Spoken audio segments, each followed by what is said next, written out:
Milord, ഒന്നിലേറെ തവണ വധശ്രമത്തിൽ നിന്നും അത്ഭുതകരമാവണ്ണം രക്ഷപ്പെട്ട VVIPക്ക് നേരെ വധശ്രമം ഇപ്പോഴും നിലനിൽക്കുന്നുണ്ട്. VIPകൾക്കും VVIPകൾക്കും കർശനമായി സെക്യൂരിറ്റി നൽകണമെന്നുള്ളത് കേന്ദ്ര ഗവൺമെന്റിന്റെ നിർദ്ദേശമാണ്. VIP മൂവ്മെന്റിന് മാർഗതടസ്സം സൃഷ്ടിക്കുവാൻ പ്രതി മനഃപൂർവ്വം ശ്രമിച്ചതിന്റെയും കൃത്യനിർവഹണത്തിൽ ഏർപ്പെട്ടിരുന്ന പോലീസ് ഉദ്യോഗസ്ഥന്മാരെ തടസ്സപ്പെടുത്താൻ ശ്രമിച്ചതിന്റെയും പിന്നിൽ എന്തോ ഗൂഢാലോചനയുള്ളതായി പ്രോസിക്യൂഷൻ സംശയിക്കുന്നു. മേൽപ്പറഞ്ഞ സംശയങ്ങൾ ദൂരീകരിക്കാനും ചോദ്യം ചെയ്യാനുമായി പ്രതിയെ പോലീസ് കസ്റ്റഡിയിൽ വിട്ടുതരണമെന്ന് വിനീതമായി അഭ്യർത്ഥിക്കുന്നു.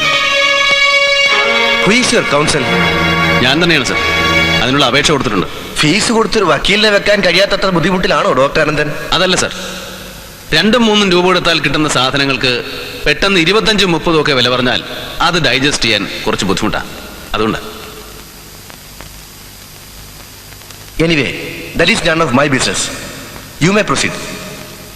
സർ, മുൻപരിചയമില്ലാത്തതുകൊണ്ട് കോടതി നടപടിക്രമങ്ങളിൽ എന്തെങ്കിലും തെറ്റുകുറ്റങ്ങൾ വന്നുപോയാൽ ക്ഷമിക്കാൻ അപേക്ഷ.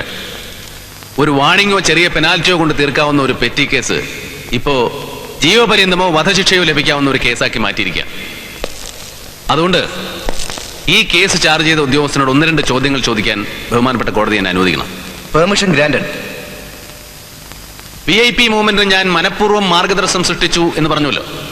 ഞാൻ ഏത് തരത്തിലുള്ള മാർഗതടസ്സമാണ് സൃഷ്ടിച്ചത് ഒന്ന് വ്യക്തമാക്കാമോ?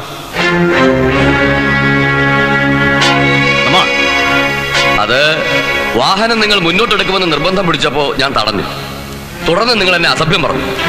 ഞാൻ എന്ത് അസഭ്യം പറഞ്ഞു നിങ്ങളെ? തെണ്ടി, പട്ടി, ചെറ്റ എന്നൊക്കെ വിളിച്ചു. പിന്നെ വിളിച്ചു എന്ന് ഇവിടെ പറയാൻ കൊള്ളില്ല. ഈ കേസിൽ എന്നെ ഒരാളെ മാത്രമേ പ്രതിയാക്കിയിട്ടുള്ളൂ. അതെ. അന്ന് ഡ്യൂട്ടിയിൽ എത്ര പേരുണ്ടായിരുന്നു? ഞാനടക്കം 10-30 പേരുണ്ടായിരുന്നു. സാർ, ആയുധധാരികളായ 10-30 പോലീസുകാരെ നോക്കി നിൽക്കെ ഒരു ഉയർന്ന ഉദ്യോഗസ്ഥനെ പട്ടി, തെണ്ടി, ചെറ്റ എന്നൊക്കെ വിളിച്ചിട്ടും ഞാൻ അംഗവൈകല്യമൊന്നും സംഭവിക്കാതെ ഇപ്പോഴും ജീവനോടെ നിൽക്കുന്നത് തന്നെ ലോകത്തിലെ മഹാത്ഭുതങ്ങളിൽ ഒന്നാണ്.